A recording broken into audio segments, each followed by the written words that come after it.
புகழ்பெற்ற பாலமேட்டில் வரும் பிப்ரவரி 2ஆம் தேதி ஜல்லிக்கட்டு நடக்கும் என்று அறிவிக்கப்பட்டிருந்தது.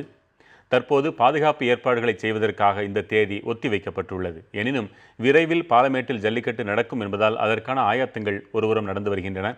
இதுகுறித்து பாலமேட்டில் ஜல்லிக்கட்டு நடைபெறும் இடத்தில் இருந்து செய்தியாளர் ஹரிகிருஷ்ணன் விவரிக்கிறார். மதுரை மாவட்டம் பாலமேட்டில் இருக்கிற வாடிவாசலில் தான் நாம் இருக்கிறோம். இந்த வாடிவாசலில் தான் பிப்ரவரி 2ஆம் தேதியானது ஜல்லிக்கட்டு காளைகள் இங்கிருந்து தான் வர இருக்கிறது. அதற்கான ஏற்பாடுகள்லாம் எப்படி செய்வாங்க அப்படின்றத பார்க்கலாம். இப்போ நீங்களே நேரடியாக பார்க்கலாம். இந்த இடத்துல தான், இந்த மஞ்சமலை ஆற்றில் தான் ஜல்லிக்கட்டானது நடைபெற இருக்கிறது.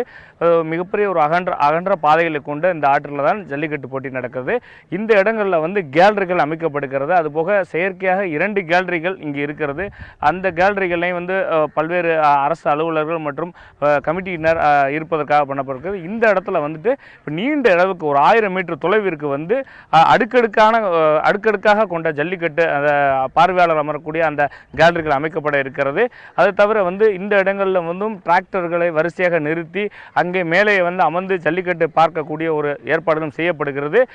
இதை தவிர அந்த காளைகள்லேருந்து நீங்கள் பார்க்கக்கூடிய இந்த இடத்துல இருந்து இந்த விளையாடக்கூடிய இடங்கள் தவிர இந்த 2 பகுதிகளிலும் டபுள் பேரிகார்டு என்று சொல்லப்படுகிற 2 அடுக்கு தடுப்பு வேலிகள் போடப்பட்டிருக்கும். அந்த தடுப்பு வேலிகளானது யாரும் உள்ளே வரக்கூடாத அளவுக்கு அதாவது மாடுபிடி வீரர்கள் காளைகளை தவிர யாரும் இருக்கக்கூடாத அளவுக்கு டபுள் பேரிகார்டு போட்டு கம்பி வலைகளால் அடைக்கப்பட்டிருக்கும். அது தவிர இந்த இடங்களில் காவல்துறை டபுள் பேரிகார்டு முற்றிலுமாக கடைசி வரைக்கும் காவல்துறையினர் குவிக்கப்பட்டிருப்பாங்க, பாதுகாப்பு பணியை மேற்கொள்வாங்க.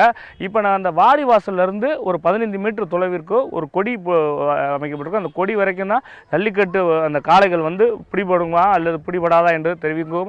அந்த கொடிக்கு வரைக்கும் குளஞ்சிகள் அதிக அளவில் தேங்காய் நார்கள் கொட்டப்பட்டிருக்கும். இது எதற்காக தேங்காய் நார்கள் கொட்டப்பட்டிருக்கும் அப்படின்னா, ஜல்லிக்கட்டு காளைகளை பொறுத்தளவுக்கு அடிபடக்கூடாது, அதே மாதிரி வீரர்கள் யாரும் அடிபடக்கூடாது என்பதற்காக அதிக அளவில் தேங்காய் நார்கள் போன்று மெத்தை போல் ஒரு அமைப்பு ஏற்படுத்தப்பட்டிருக்கும். அதனால தான் அந்த வீரர்கள் மற்றவர்களும் விளையாடுவாங்க. இதை தவிர முன்னதாக அவர்களுக்கு மருத்துவ பரிசோதனைகள் அனைத்தும் முடிவுற்று தான் அந்த வரிசையாக காளைகள் நிறுத்தப்பட்டிருக்கும். முற்றிலுமாக ஒரு அமைப்பை ஏற்படுத்தப்படும். தற்போது இருக்கிற இடத்துல ஒரு கேலரிகள் அமைக்கப்பட்டு முற்றிலுமாக ஒரு முழுவதுமான ஒரு அமைப்பை ஏற்படுத்திய பின்னர் ஜல்லிக்கட்டு போட்டிகளான துவங்க இருக்கும். புதிய தலைமுறைக்காக மதுரையிலிருந்து ஒளிப்பதிவாளர் குணசேகரனுடன் ஹரிகிருஷ்ணன்.